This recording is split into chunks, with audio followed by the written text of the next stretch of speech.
Cuando la Segunda Guerra Mundial llegó a su fin, el mundo era básicamente un paisaje de ruinas y una tristeza inmensa. Pero de toda esa devastación no surgió la paz que todos esperaban, no. Surgió una nueva tensión a escala global, un enfrentamiento que iba a tener al planeta con el corazón en un puño durante casi medio siglo. Así, de esas cenizas, se forjó la Guerra Fría. 50 millones. Es una cifra que cuesta hasta imaginar, ¿verdad? Pues ese fue el coste humano aproximado de la Segunda Guerra Mundial. Un trauma sin precedentes que no solo cambió las fronteras en los mapas, sino que creó un enorme vacío de poder y sobre todo un miedo profundísimo a que la historia volviera a repetirse. Y en ese mundo nuevo, lleno de miedos, surgieron palabras que lo definirían todo. En 1946, Winston Churchill pronunció esta frase que ha pasado a la historia. Desde Stettin en el Báltico hasta Trieste en el Adriático, un telón de acero ha descendido sobre el continente. El telón de acero. Con esas palabras nacía simbólicamente una nueva era de confrontación.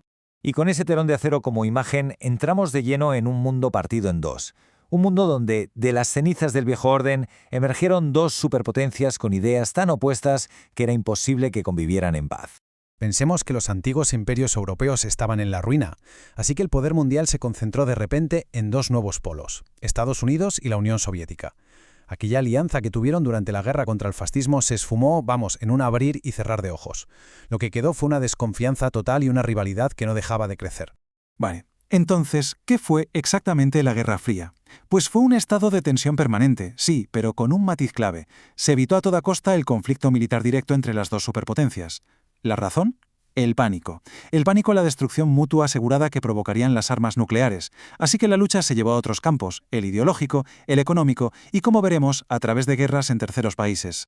Y esta rivalidad no tardó nada en hacerse oficial, forzando al mundo entero a elegir un bando y creando un sistema global que se conoce como bipolar. O estabas con unos o estabas con otros. Y en el corazón de esta división había dos formas totalmente opuestas de ver la vida. Por un lado, Estados Unidos, que se veía a sí mismo como el defensor del mundo libre, lo que significaba democracia, capitalismo y una política de contención del comunismo. Por otro, la Unión Soviética, liderando el bloque anticapitalista, con su estado de partido único, su economía planificada y su objetivo de una revolución mundial. Vamos, eran como el agua y el aceite, dos visiones del mundo totalmente incompatibles. Y esta división ideológica se materializó muy rápido. En el 47, Estados Unidos anuncia la doctrina Truman y el Plan Marshall para contener el comunismo y reconstruir Europa occidental. En el 48, estalla el bloqueo de Berlín, la primera gran crisis. Para el 49, las potencias occidentales ya han formado su alianza militar, la OTAN, y la respuesta soviética, claro, llega en 1955, con la creación del Pacto de Varsovia. El mundo estaba, ahora sí, oficialmente dividido en dos bloques armados hasta los dientes. Pero el punto fundamental de todo esto, lo que lo impregnaba todo, era el miedo. Un miedo constante a la aniquilación.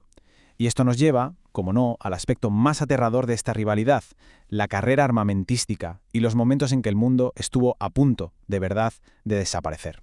1949. Este año es clave. ¿Por qué? Porque la Unión Soviética prueba con éxito su primera bomba atómica. Se acabó. Se rompe el monopolio nuclear estadounidense. Y ese es el pistoletazo de salida oficial para la carrera de armamentos, una escalada tecnológica y militar que definiría las décadas siguientes. Y esto nos lleva a la pregunta que da más vértigo. ¿Cómo de cerca estuvo el mundo de la aniquilación total? Pues la respuesta es aterradoramente cerca. Hubo un momento en que el destino de la humanidad literalmente pendió de un hilo. Ese momento fue la crisis de los misiles de Cuba, en octubre de 1962. Durante 13 días, el planeta entero contuvo la respiración.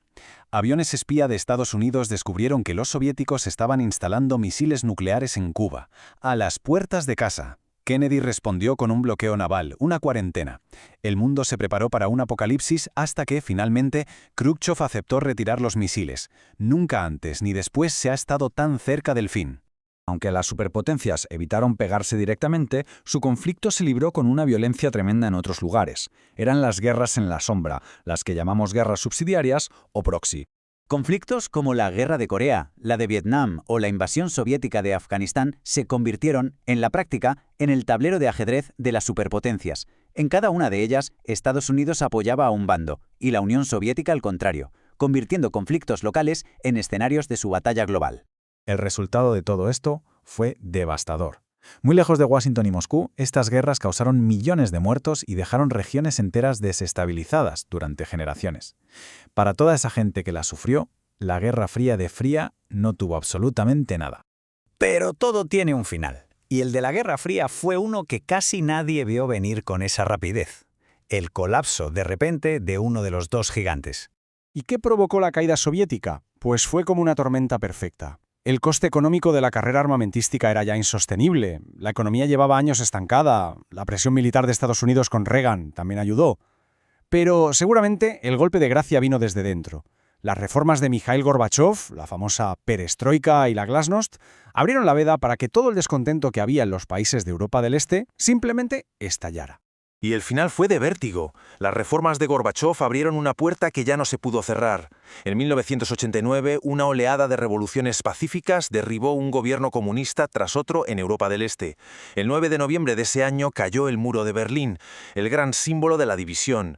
Y la puntilla final llegó en la Navidad de 1991, cuando la propia Unión Soviética se disolvió formalmente.